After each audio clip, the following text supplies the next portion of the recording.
વસુદેવસુતં દેવં કંસચાણૂરમર્દનમ દેવકી પરમાનંદમ કૃષ્ણં વંદે જગદ્ગુરુમ. માર્ગશર મહિનો ચાલે છે, માર્ગશીર્ષ મહિનો. ભગવાનની વિભૂતિ છે. માસા નામ માર્ગશીર્ષો. 12 મહિનામાં ભગવાને શ્રીમદ ભગવદ ગીતામાં જાતે કીધું છે કે હું માગશર મહિનો છું. શા માટે? માગશરનું આમ જોઈએ તો સાચો શબ્દ છે માર્ગશીર્ષ. માર્ગ એટલે રસ્તો ને શીર્ષ એટલે મસ્તક, માથું, ઉત્તમ, શ્રેષ્ઠ, સૌથી મોટી વસ્તુ આ શરીરમાં. આ દ્રષ્ટિથી જો અનુભાષાંતર કરીએ તો જે મહિનામાં શ્રેષ્ઠ રસ્તો આપણને જીવનની અંદર મળેલો છે એનું નામ છે માર્ગશીર્ષ. અને શ્રેષ્ઠ રસ્તો માસા નામ માર્ગશીર્ષોહમ કહેવા વાળા ભગવાને જ બતાવ્યો છે શ્રીમદ ભગવદ ગીતા. આ મનુષ્ય જીવનની ઇતિ કર્તવ્યતા, આ મનુષ્ય જીવનમાં પરમોચ્ચ સ્થિતિ ઉપર પહોંચવા માટેનો પરફેક્ટ કોઈ રસ્તો ભગવાને બતાવ્યો હોય તો તે છે શ્રીમદ ભગવદ ગીતા. અને પરમોચ્ચ સ્થિતિનો આપણે વિચાર કરીએ છીએ શ્રીમદ ભગવદ ગીતાના સમ્યક જ્ઞાનમાં સ્થિત પ્રજ્ઞ દર્શન.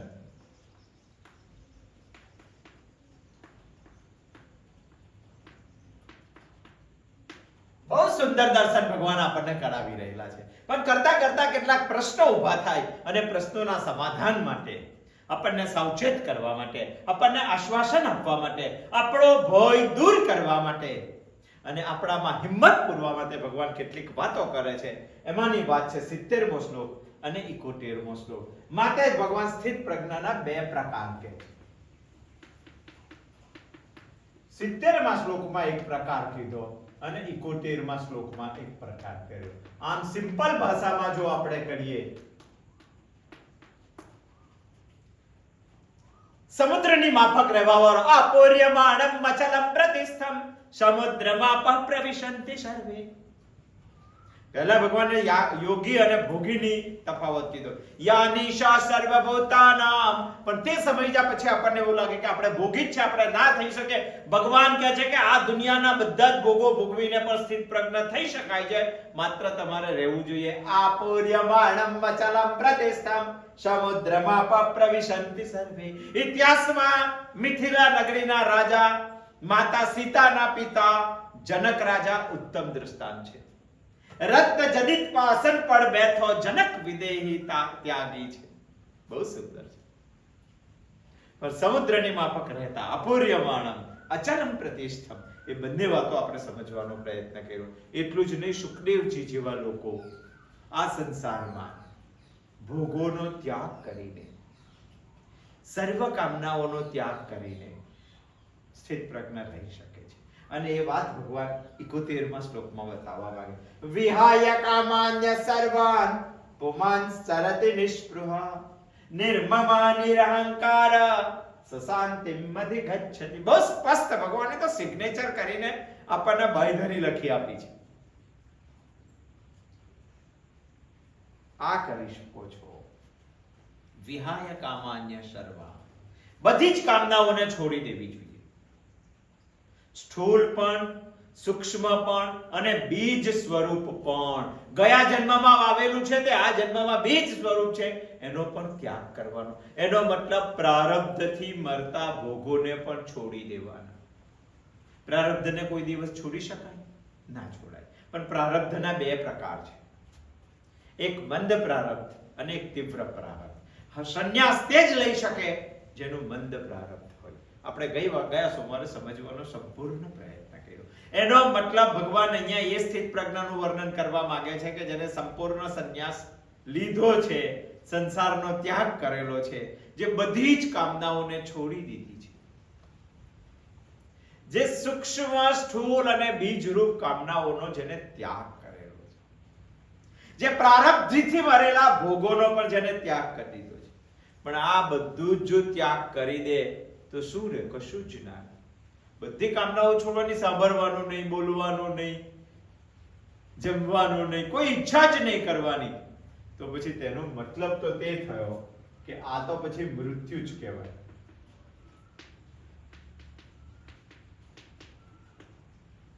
વિહાય કામાન્ય સર્વાન જો માણસ થઈ જાય તો એ તો મૃત્યુ જ કહેવાય એવું બધા લોકોનું કહેવું છે.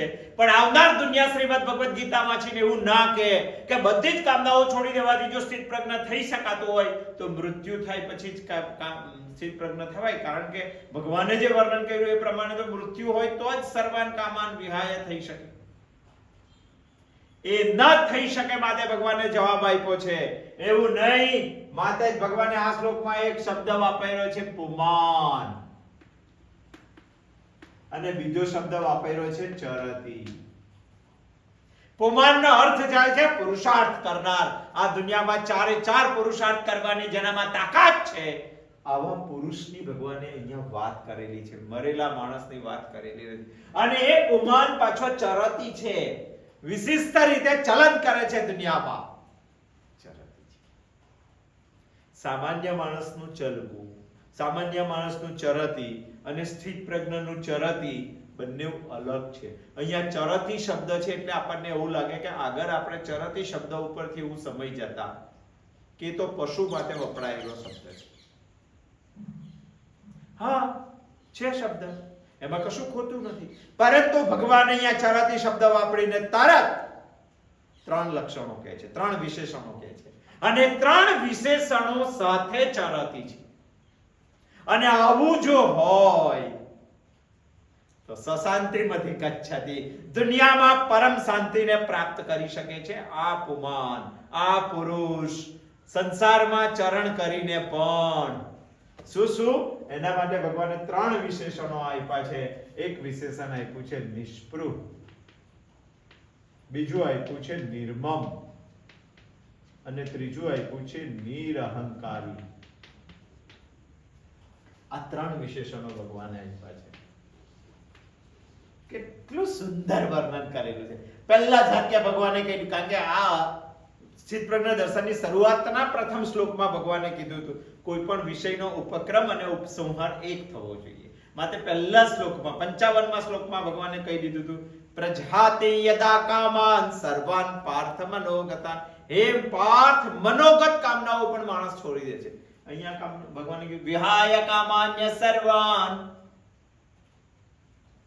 બધી જ કામનાઓને જે માણસ છોડી દે છે, પણ છોડી દે છે તો મૃત્યુ હોય.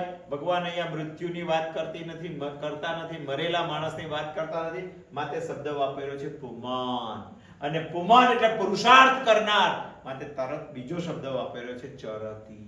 પણ પુમાન ચરતીમાં આપણને એવું લાગે કે પશુ જેવું ચરણ કરે છે. ના, એનું ચરણ સામાન્ય માણસ ચરતી અને સ્થિત પ્રજ્ઞ ચરતીમાં ફેર છે. શું ફેર છે?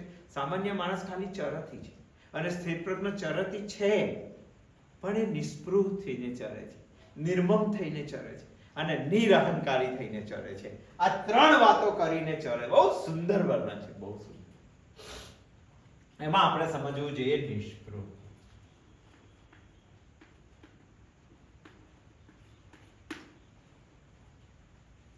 સ્થિર પ્રજ્ઞ ચરતી છે. નિષ્પૃહ એટલે શું? તો એના માટે પહેલા સમજવું પડે સ્પૃહ એટલે શું.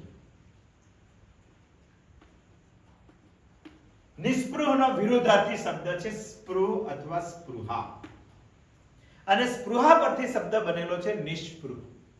ભગવાને કીધું કે જેનામાં સ્પૃહા નથી તેવો માણસ નિસ્પૃહ છે અને સ્થિત પ્રજ્ઞ નિસ્પૃહ છે. હવે પ્રશ્ન એ ઉભો થાય કે સ્પૃહા એટલે શું? સ્પૃહાનો એક અર્થ થાય છે સુખની આશા.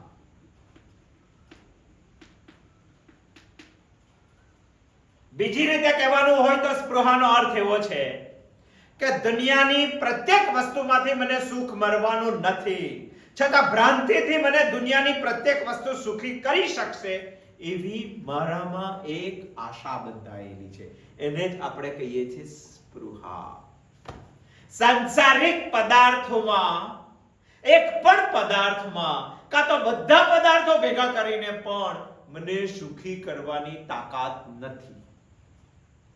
બહુ સ્પષ્ટ સમજો.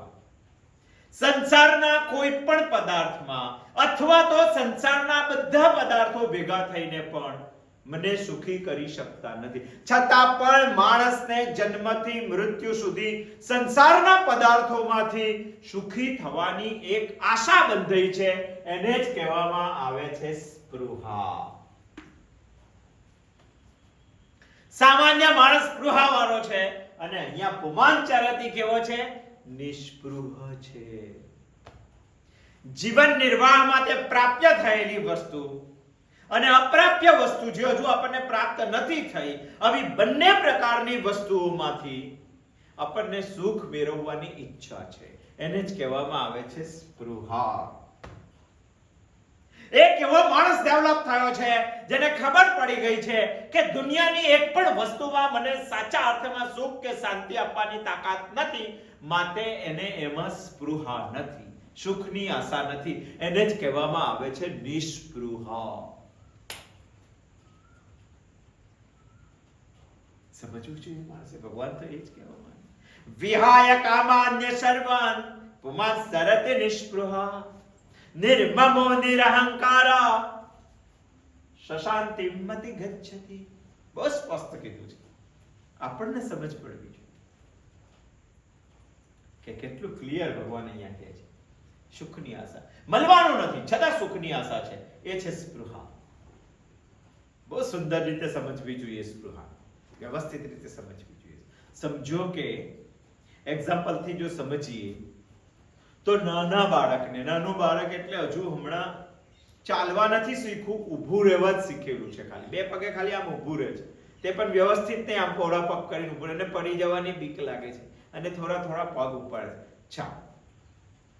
એ બાળકને એની માસીના ત્યાં લગ્ન હોય તો એને શું સ્પૃહા હોય? કહો, હોય એને કશું?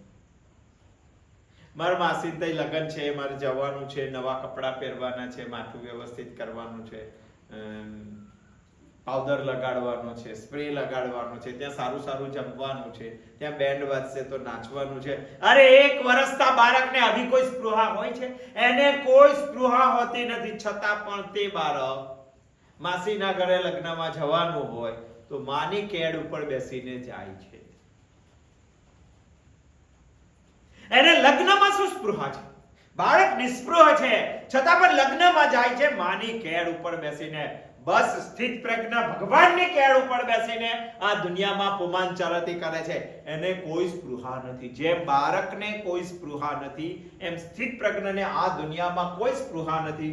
કારણ કે દુનિયાનો કોઈ પણ પદાર્થ મને સુખી કરી શકતો નથી, કાં તો સંસારના બધા પદાર્થો ભેગા થઈને પણ મને સાચું સુખ આપી શકતા નથી. આ સમજણ તેની સ્પષ્ટ છે. આ એક્ઝામ્પલ એટલું બધું પરફેક્ટ નથી કારણ કે બાળકની નિસ્પૃહતા અજ્ઞાન મૂલક નિસ્પૃહતા છે. એને જ્ઞાન નથી કે લગ્ન શું છે, એની તો અજ્ઞાન મૂલક નિસ્પૃહતા છે. અને સ્થિત પ્રજ્ઞની નિસ્પૃહતા જ્ઞાન મૂલક છે. એને ખબર પડી કે દુનિયા શું છે, સંસાર શું છે અને આ જગતને ચલાવવા વાળો પરમાત્મા શું છે, આ તેને ખબર પડી છે. એ પરમાત્માની કેડ ઉપર બેસે જ છે. આ દુનિયા શું છે તે ખબર જ છે. દુનિયાને માનવી છે, ભગવાનની કેડ પર બેસીને માનવી છે. એને દુનિયામાં કોઈ સ્પૃહા નથી. આને કહેવાય છે નિસ્પૃહ. નાના બાળકને શું ખાવું તે બાળક કોઈ દિવસ નક્કી કરે? અરે માં નક્કી કરે આને શું ખાવું તે. નાના બાળકને કયા રમકડાથી રમવું તે બાળક નક્કી કરે? અરે માં નક્કી કરે કે એને કયા રમકડા આ ઉંમરમાં જોઈએ છે તે. એને શું પહેરવું તે બાળક નક્કી કરે.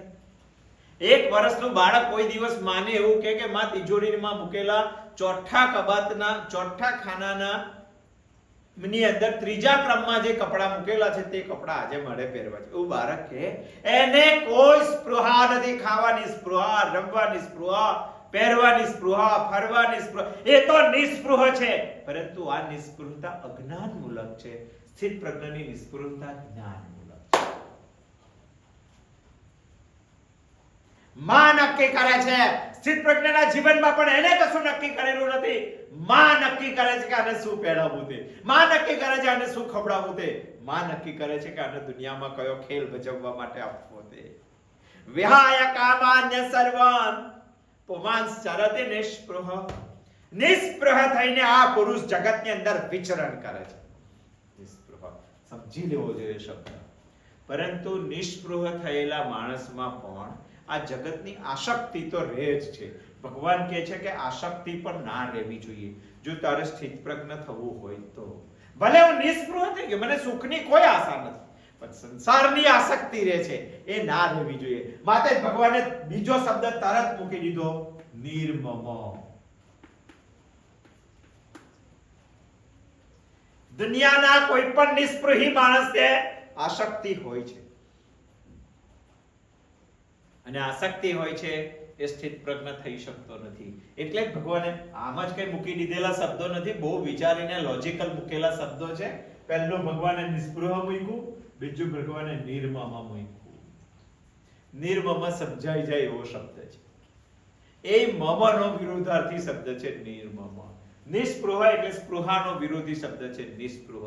મમ એટલે મારું મારું, બકરાની માફક મેં કરીએ છીએ એ મારું મારું છોડીને ભગવાન કહે છે કે નિર્મમ થવાનું, મમત્વ રહિત થવાનું.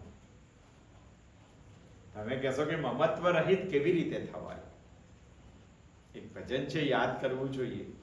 આ ઘર નથી તમારું, મહેમાન છો પ્રભુના, કરશો ન મારું મારું, મહેમાન 4 દિનના. આટલી ઉંમર થઈ આપણી 70, 60, 65, 40, 50, 45 વર્ષની ઉંમર થઈ. આપણે દુનિયામાંથી જતા લોકોને જોયા છે. કોઈ ગાડી લઈને ગયો છે, કોઈ ઘર લઈને ગયો છે, કોઈ બંગલા લઈને ગયો છે, કોઈ ઘરવાળી લઈને ગયો છે, કોઈ પૈસાના બંડલો લઈને ગયો છે.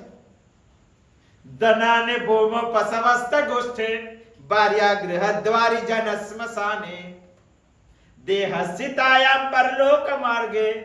આ શરીર પણ કોઈ લઈને જઈ શકતો નથી, અને જોયું છતાં પણ આપણાથી નિર્મમ થવાતું નથી. આપણે આના માલિક બનીએ છીએ, આપણે માલિક નથી, આપણે તો 4 દિવસના મહેમાન છીએ.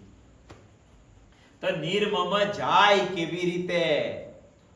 સમજો કે કોઈ સંન્યાસ લીધેલો છે, તો તમે એવું માનો કે કોઈ બંગલામાં એ સંન્યાસી રહે. બહુ મોટા બંગલામાં પણ સંન્યાસી રહે છે, પણ સંન્યાસી રહે છે અને આપણે રહીએ છીએ, આ બેમાં બહુ ફરક છે.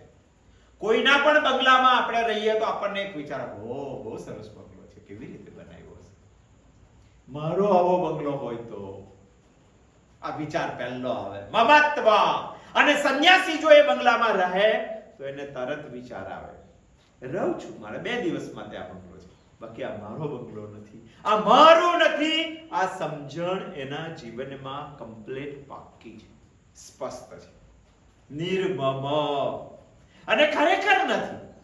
વાસ્તવમાં તો આ દુનિયામાં એક પણ વસ્તુ, આ દેહ પણ મારો નથી, છતાં પણ આખી દુનિયા મારું મારું કરે છે. આ મારો નથી, આ સમજીને માણસે વાપરવો જોઈએ, ઉપયોગ કરવો જોઈએ, તેમાં રહેવું જોઈએ.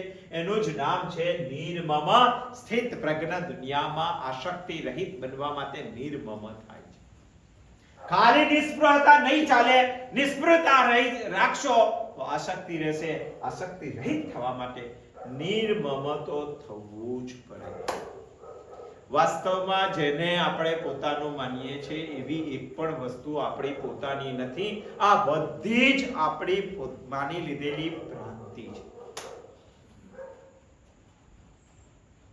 આપણી માની લીધેલી. સંન્યાસી ત્યાં સુધી પહોંચે છે કે આ દુનિયાની એક પણ વસ્તુ મારી નથી, મારા ભગવાને મોકલેલી છે અને મને થોડોક સમય વાપરવા માટે આપેલી છે, બાકી મારી એક પણ વસ્તુ નથી. આ દેહ પણ મારો નથી, આ મન પણ મારું નથી, આ બુદ્ધિ પણ મારી નથી. આ બુદ્ધિ તો મારી નથી, આ મન મારું નથી. ત્યાં સુધી નિર્મમમાં પહોંચી જાય. એક મમત્વ એનામાં જબરજસ્ત રાખે છે, અને તે છે ભગવાન મારો છે. દુનિયાની કોઈ વસ્તુ મારી નથી, મન મારું નથી, બુદ્ધિ મારી નથી, ભગવાન મારો છે. એમાં આટલી વસ્તુ મમત્વ માટે તેની હોય છે. ભગવાન મમ છે. એને કહેવામાં આવે છે નિર્મમ. પરંતુ નિર્મમ થવા વાળા માણસમાં પણ હું કાયમ હોય છે. ભગવાન કહે છે કે સ્થિત પ્રજ્ઞામાં હું પણ ના હોવો જોઈએ, માટે ભગવાને ત્રીજી વાત કેવી પડી, નિરહંકાર. બહુ જ ક્રમશઃ કીધું, હું પણ કાઢી નાખવાનો છે, એટલે અહમ પણ મારો નથી. આ માણસને લાગવું છે. ખરેખર તો આપણામાં એક ભ્રાંતિ ઘૂસેલી છે, અને ભ્રાંતિમાં આપણે પ્રતિબિંબને સાચું માની લીધેલું છે, અને પ્રતિબિંબને સાચું માની લીધું છે માટે જ અહંકારનો જન્મ થયો.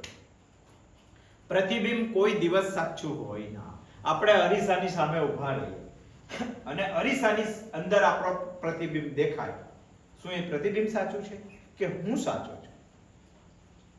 અને જો માણસને આ ભૂલીને અરીસામાં દેખાતો પ્રતિબિંબ સાચું લાગે તો તે તેની ભ્રાંતિ છે. આખી દુનિયા આ ભ્રાંતિમાં છે. એટલે શંકરાચાર્યને કહેવું પડ્યું, બ્રહ્મ સત્યમ જગન મિથ્યા. પ્રતિબિંબ સત્ય નથી, દુનિયા પ્રતિબિંબને સત્ય. અરે પ્રતિબિંબને જોઈને બિંબનું માથું ઓળાય, કઈ પ્રતિબિંબને કોડિયા ના અપાય. આજ દિન સુધી એવું જોયું છે કે મેં મારો ચહેરો અરીસામાં જોયો અને હું ગુલાબ જાંબુ અને દાળ ભાત ખાવા માટે બેઠો ને તે કોડિયો અરીસામાં રહેલા મારા પ્રતિબિંબને હું ખવડાવ. એવું થાય છે ખરું? એવું દુનિયામાં કોઈએ કર્યું છે ખરું? અને જો કરતા હોય તો પ્રતિબિંબને સત્ય માને છે, અને પ્રતિબિંબને સત્ય માનવા વાળો માણસ નિરહંકારી નહીં બની શકે. એ અહંકારી જ રહે. તાદાત્મ્ય ધ્યાસથી આ શરીરને આપણે હું માનીએ છીએ, અને અન્ય સાથે સંબંધાધ્યાસથી અન્યને મારા માનવા માંડ્યા છે. એટલે એમાંથી સ્પૃહા પણ ઉત્પન્ન થઈ ગઈ, એમાં મમત્વ પણ ઉત્પન્ન થઈ ગયું, એમાંથી અહંકાર પણ ઉત્પન્ન થયો. શરીર, મન, બુદ્ધિ, અહંકાર આ બધા જ લોકો બીજા પ્રકાશમાં પ્રકાશિત થવા વાળા છે. એમનો પોતાનો કોઈ પ્રકાશ નથી. અને દુનિયાનો એક સનાતન સિદ્ધાંત છે, ફરીથી સાંભળો, વાક્યો બહુ વજનદાર છે અને આ વાક્યોને કલાક સુધી સમજવા જેવા છે. હું ખાલી ચિંતનના મુદ્દા આપું છું અને તમારે આના ઉપર 168 કલાક સુધી વિચારવાનું છે. એટલે જ આ કોઈ પ્રવચન નથી, આ કોઈ વ્યાખ્યાન નથી, આ કોઈ લેક્ચર નથી, આ તો ચિંતન છે. અમે બધા સાથે મળીને એક મુદ્દો કાઢીએ છીએ કે મન, બુદ્ધિ, અહમ આ બધા જ લોકો કોઈના પ્રકાશમાં પ્રકાશિત છે. એમનો પોતાનો સ્વયંનો પ્રકાશ નથી. અને જ્યારે દુનિયાનો સનાતન એક નિયમ છે કે કોઈ પણ વસ્તુના પ્રકાશમાં કોઈ પ્રકાશિત હોય તો તેને દ્રશ્ય કહેવાય, એને દ્રષ્ટા ના કહેવાય. એનો મતલબ મારું મન, બુદ્ધિ, અહંકાર બધા જ દ્રશ્ય છે, દ્રષ્ટા નથી. એમનો પોતાનો પ્રકાશ તેમની પાસે નથી. દ્રષ્ટા તો એમની ઉપર પ્રકાશ ફેંકનાર છે, અને પ્રકાશ ફેંકનાર ચિદઘન ચૈતન્ય છે. બહુ વિચારવા લાયક, બહુ ચિંતન કરવા લાયક આ વિચાર છે.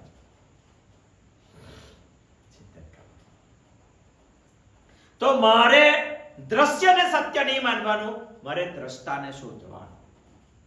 તો હું નિર્મમા પણ થઈ શકું, નિસ્પૃહ પણ થઈ શકું, નિરહંકારી પણ થઈ શકું, અને આ થઈ શકું તો દુનિયાના કોઈ પણ ભોગમાં હું ફરી શકું પુમાન થઈને. અને આવું જો કરી શકું તો વિહાય કામાન્ય સર્વાન થઈ શકું. અને આટલું થઈ શકે તો સશાંતિમ અધિગચ્છતિ. આજ જીવનની પરમોચ્ચ સ્થિતિ છે, મેળવી શકાય છે.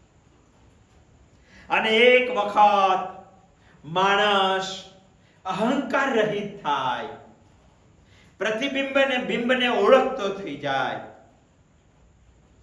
આ બધા જ અનુભવથી સ્થિત પ્રજ્ઞ નિરહંકારી થાય છે. અને એક વખત માણસ અહંકાર રહિત થાય એટલે એ માણસ જ ભગવાન બની જાય છે. ભગવાન પતંજલિ, ભગવાન વશિષ્ઠ, ભગવાન યાજ્ઞવલ્ક્ય, ભગવાન પાણિની. આ શા માટે? ભગવાન ચૈતન્ય મહાપ્રભુ શા માટે? આ બધા નિરહંકાર થઈ ગયા, નિર્મમ થઈ ગયા, નિસ્પૃહ થઈ ગયા. એ થવાની તાકાત પ્રત્યેક માણસમાં ભગવાને મૂકેલી છે. અને માણસ જો આ થઈ જાય તો એ પોતે ભગવાન બની જાય, અને ભગવાન બનવા માટેનો રસ્તો ભગવાન પોતે બતાવે છે. સાધકને ક્રમિક રીતે ભગવાને આ શ્લોકમાં 3 પગથિયા બતાવ્યા છે. અને 3 પગથિયા ક્રમિક રીતે ચડવા જોઈએ. એકદમ લોજિકમાં બેસે તેવા, એકદમ દરેકથી સાધના થઈ શકે તેવા જ આ ક્રમિક પગથિયા છે. કોઈ કહે છે કે નહીં આપણે તો નિસ્પૃહ અને નિર્મમ કરવું જ નથી, આપણે ડાયરેક્ટ ફૂટીને નિરહંકારી બની જઈએ, તો એ જુઠ્ઠો નિરહંકારી છે. માનવાનું નહીં સાચો ક્યારે. નિસ્પૃહતા આવે તો જ નિર્મમ થવાય, અને નિસ્પૃહતા અને નિર્મમ થાવ તો જ નિરહંકારિતા આવે. બાકી શ્રીમદ ભગવદ ગીતા કહે છે કે નિરહંકારિતા ડાયરેક્ટ ક્યારેય આવતી નથી. આપણે પ્રતિબિંબની ભ્રાંતિ તો તોડવી જ પડે. એક દ્રષ્ટાંતથી આપણે કાયમ સમજીએ છીએ કે આ ભ્રાંતિ તૂટે ના ત્યાં સુધી નિરહંકારિતા ના આવે, અને ત્યાં સુધી સશાંતિમધિ ગચ્છતિ ના થવાય. 4-5 બહેનો ગામથી પાણી ભરવા માટે ગયા, અને પહેલે ગામથી કૂવો દૂર હતો. માથા ઉપર બેરું લઈને પાણી ભરવા જતા હતા. કૂવો દૂર હતો, બપોરનો ચૈત્ર મહિનાનો તાપ હતો, અને બપોરે સૂર્ય એકદમ મધ્યાહન પર આવીને તપી રહેલો હતો. આ બહેનો પાણી ભરીને ઘરે આવતા હતા. વચ્ચે થાક લાગ્યો. એ બહેનોએ વિચાર કર્યો કે ચાલો આપણે બધા પોતપોતાનો ઘડો મૂકીને થોડો થાક ખાય. ઘડો મૂક્યો બધાએ પોતપોતાનો. 4-5 બહેનો હતા, પાછે 5 બહેનોએ લાઈનમાં ઘડો મૂક્યો. લાઈનમાં બહેનો બેઠા, બહુ શાંતિથી સમજો. લાઈનમાં બેઠા, એમાં એક બેન ખુશ થઈ ગઈ, તાળી પાડવા માટે. બીજી બહેનોએ પૂછ્યું કે બેન તું શા માટે તાળી પાડે? ત્યારે પેલા બેને જવાબ આપ્યો કે મારા ઘડામાં સૂર્યનો જન્મ થયો. ઓહો! અને સાચી વાત છે. એના ઘડામાં પાણી હતું, અને પાણીમાં સૂર્યનું પ્રતિબિંબ પડે. મધ્યાહને સૂર્ય હતો, સૂર્યનું પ્રતિબિંબ પડ્યું, અને સૂર્યનું પ્રતિબિંબ પડ્યું એટલે જન્મ થયો એવું તો કેવું જ પડે. એના ઘડામાં સૂર્ય તો છે જ. એને કીધું કે મારા ઘડામાં સૂર્યનો જન્મ થયો. બીજી બેને પોતાના ઘડામાં તો કહો મારા ઘડામાં પણ સૂર્યનો જન્મ થયો. ત્રીજી બેન કહો મારા ઘડામાં પણ સૂર્યનો જન્મ થયો. ચોથી બેન કે મારા ઘડામાં પણ સૂર્ય. અરે બધી બહેનો આનંદ માનવા માંડી કે આપણા ઘડામાં સૂર્યનો, તો શું 4 સૂર્ય છે? 4 ના ઘડામાં સૂર્યનો જન્મ થયો, તો તમે લોજિક એવું લગાવશો કે 4 સૂર્ય છે? સૂર્ય એક જ છે. તો તમે લોજિક એવું લગાવજો કે 4 ના ઘડામાં સૂર્યનો, અરે 4 ના ઘડામાં એક જ સૂર્યનું પ્રતિબિંબ પડેલું છે. તો પછી પહેલી માએ તો નામ રાખ્યું કે મારા સૂર્યનું નામ આદિત્ય, મારા સૂર્યનું નામ મિત્ર, મારા સૂર્યનું નામ રવિ, મારા સૂર્યનું નામ ભાસ્કર. આ નામો રાખીને બધી બહેનો હેપી બર્થડે ટુ યુ કરવા લાગી. આનંદ થઈ ગયો, મજા આવી ગઈ, ખુશ થઈ ગયા. મારા ઘેર બાળક જન્મે છે તે ઈશ્વરનું પ્રતિબિંબ છે, ચૈતન્યનું પ્રતિબિંબ છે. એને જ શાસ્ત્રોમાં ચિદાભાસ કહેવામાં આવે છે. ચિદધન શક્તિ નથી, એ ચિદાભાસ છે. આપણે સમય જતા અધ્યાસ ની અંદર તાદાત્મ અધ્યાસ, સંબંધો અધ્યાસ સમય જતા, અને એ પ્રતિબિંબને જોઈને ખુશ થવા લાગી. આમ તેમ કરતા કરતા પેલી બેન ઊભી થવા ગઈ. ઊભી થવા ગઈ એટલે બાજુની બેનને સહેજ લાત વાગી ગઈ. લાત વાગી ગઈ એટલે ઘડો હલી ગયો. ઘડો હલી ગયો એટલે પાણી હલી ગયું. પાણી હલી ગયું એટલે પ્રતિબિંબ જતું રહ્યું. તો પેલી બેન જેનાથી પગ વાગી ગયો તે બેનને મારવા લાગી, ઝઘડવા લાગી કે તે મારા સૂર્યને હલાવી નાખ્યો, તે મારા પુત્રને બીમાર પાડ્યો, તે મારા દીકરાને માર્યો. લડવામાંથી બંને બહેનો, બીજી બેને બીજી બેનને લાત મારી, બીજી બેને ત્રીજી બેનના ગળાને લાત મારી. કોઈએ કોઈના ગળાનું પાણી ધોળી દીધું. તે બેન તો બધી ઊભી થઈને કહેવા લાગી કે તે મારા સૂર્યને મારી નાખ્યો. આ ઝઘડો શેનો છે? મારા ઘરમાં સૂર્ય જન્મ્યો, મારા ઘરમાં સૂર્ય મોટો થયો, મારા ઘરમાં સૂર્ય આનંદિત છે, મારા ઘરનો સૂર્ય તે બીમાર પડ્યો, મારા ઘરનો સૂર્ય બીમાર મૃત્યુ પામ્યો. આ બધો ઝઘડો શેનો છે? આ બધો ઝઘડો એક જ વાતનો છે. આ 4 બહેનો ઘડામાં જન્મેલા સૂર્યના પ્રતિબિંબને સાચો સૂર્ય સમજવા લાગી. આ દુનિયામાં પ્રત્યેક ચૈતન્ય જે જીવી રહેલું છે એ ચિદાભાસ છે, અને ચિદાભાસને જે દિવસે તમે સત્ય ચૈતન્ય માનો છો તે દિવસે ક્યારેય તમે નિરહંકારી, નિર્મમ કે નિસ્પૃહ નહીં થઈ શકો. અને સ્થિત પ્રજ્ઞાને સાચી સમજ છે કે આ દુનિયાના કોઈ પણ પદાર્થમાં ચિદાભાસ છે, તાદાત્મ્યથી મને દેખાય છે, ચૈતન્ય તો મારે પહોંચવાનું છે ત્યાં સુધી. ઘડો એ મારું શરીર છે, અંતઃકરણ તેમાં પૂરેલું પાણી છે. ચિદધન ચૈતન્ય એ સૂર્ય છે અને તેનું મારા અંતઃકરણમાં જે પ્રતિબિંબ પડે તે ચિદાભાસ છે. ક્રમિક બહુ સુંદર વાત ભગવાને આ શ્લોકની અંદર સ્થિત પ્રજ્ઞાની સમજાવી છે સાધકને બનવા માટે. વિહાય કામાન્ય સર્વાન પુમાન સરત નિષ્પૃહ નિર્મમ નિરહંકાર સશાંતિમ અધિગચ્છતિ. સશાંતિમ બહુ સુંદર. સશાંતિમ અધિગચ્છતિ એટલા માટે કીધું કે આ ત્રણને ક્રોસ કરેલો માણસ અહંકાર રહિત થઈ જાય અને ભગવાન બની જાય. અને ભગવાન પાસે એક જ વસ્તુ છે. અશાંતિ તો આપણે ઊભી કરી છે. ભગવાન તો અશાંતિને ઓળખતા નહીં. ભગવાન એટલે જ શાંતિ. અને માણસ જ્યારે અહંકારને ક્રોસ કરીને ત્યાં પહોંચી જાય તો તેને અશાંતિ ક્યાંથી મળે? શાંતિ શાંતિ શાંતિ ઓમ શાંતિ શાંતિ શાંતિ જ મળે. એને જ કહેવાય છે પરમ શાંતિ. ન મે દ્વેષ રાગો ન મે લોભ મોહ. સમજવું જોઈએ. ન પુણ્યં ન પાપમ ન મે મૃત્યુ શંકા અહમ નિર્વિકલ્પો નિરાકાર રૂપો. બહુ શાંતિથી બેસીને શંકરાચાર્યનો અષ્ટક આપણે સમજવું. સમજશું ક્યારે? ભગવાન એ જ કહેવા માંગે છે શ્રીમદ ભગવદ ગીતામાં, અને એ જ કહેવા માંગે છે, બહુ સ્પષ્ટ કહેવા માંગે છે, દુનિયાનો કોઈ પણ માણસ કરી શકે એવી વાત ભગવાન કહેવા માંગે છે. વિહાય કામાન્ય સર્વાન પુમાન સરત નિષ્પૃહ. બધી જ કામનાઓ છોડી દેવાની. મનોગત પણ, બીજ સ્વરૂપ પણ, પ્રારબ્ધથી મળેલા ભોગો પણ આ બધું છોડીએ તો મૃત્યુ કહેવાય. ભગવાન કે મૃત્યુ નહીં, એ પુમાન છે. પુમાન છે તો કરે શું? એ ચરતી છે. તો ચરતી છે, સામાન્ય માણસ પણ ચરતી છે. સામાન્ય માણસનું ચરતી અને સ્થિત પ્રજ્ઞાનું ચરતી જુદું છે. કારણ કે સ્થિત પ્રજ્ઞાના ચરતીમાં નિર્મમ છે, નિષ્પૃહ છે, નિરહંકારી છે. અને આ ત્રણ વસ્તુ હોય તો માણસ શાંતિમતી ગચ્છતિ. હજુ આ શ્લોક ઉપર આપણે કઈ વિશે સમજવું છે? આવતા સોમવારે આવશું ને સમજશું. અસ્તુ. જય શ્રી કૃષ્ણ.